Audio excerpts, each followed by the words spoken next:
Investing can be a bit of a minefield. When I started investing, I didn't really know what I was doing. I took a fairly scattergun approach to what I was investing in, taking tips from other YouTube videos, reading forum discussions, and really just trying to take in as much information as I possibly could. But in the end, I didn't really have a plan, and it showed.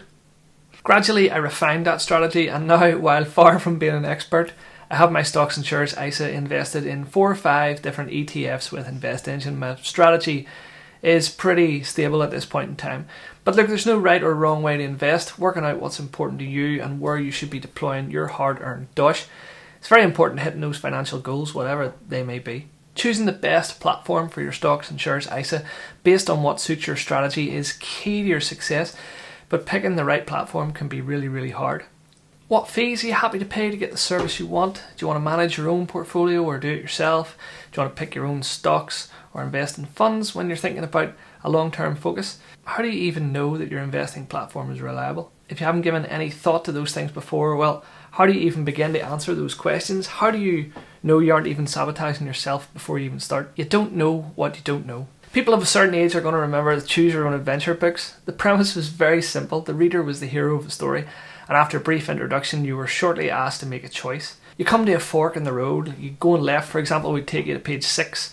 Going right would take you to page 7, and the journey would continue based on what you decided. The storybook would continue in this vein with the path diverging every few pages, eventually bringing the tale to a conclusion. Some endings were really happy and successful, and some not so much. Of course, you could reread the adventure, change some of the decisions that you weren't too sure about early on, and really read as many times as you could get in before you had to take it back to the library. So let's bring this Choose Your Own Adventure theme back round to where we started, and that's talking about getting you going on your investing journey, helping you get off on the right foot, and you know what, we'll have a bit of fun with it as well. So look, the idea is, as this video goes on, I'm going to present to you a series of questions. You answer them as how best suits you, and we'll take this video off in different directions. One of the big questions you'll have to think about is whether you want to pick your own individual stocks or if you're going to invest in funds.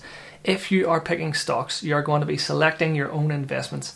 You might decide you want to invest in Coca-Cola or Amazon, Tesco or Tesla, and that means finding a platform that's going to let you pick and choose your own individual holdings. Concentrating on individual stocks could mean you could hit big winners if one particular company does really well.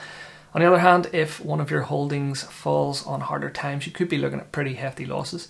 It's why diversity in your investments can be so important. If you are picking your own individual holdings, it's generally considered a good idea to invest in a broad range of companies in different sectors, maybe even a mix of growth and dividend paying stocks. This can be tricky to hit the right balance, and you are on your own from the beginning when choosing what to invest in. Investing in funds, however, can give you this instant diversity we're talking about, as these funds will likely have lots of different holdings in different companies across a range of industries or geographies. For example, investing in VWRL, which is an all-world index fund from Vanguard, will give you a tiny piece of over 2,600 companies across the world. The idea with investing in funds is to make it convenient to instantly diversify your investing, and in turn, that should hopefully protect you from losing big on any single company.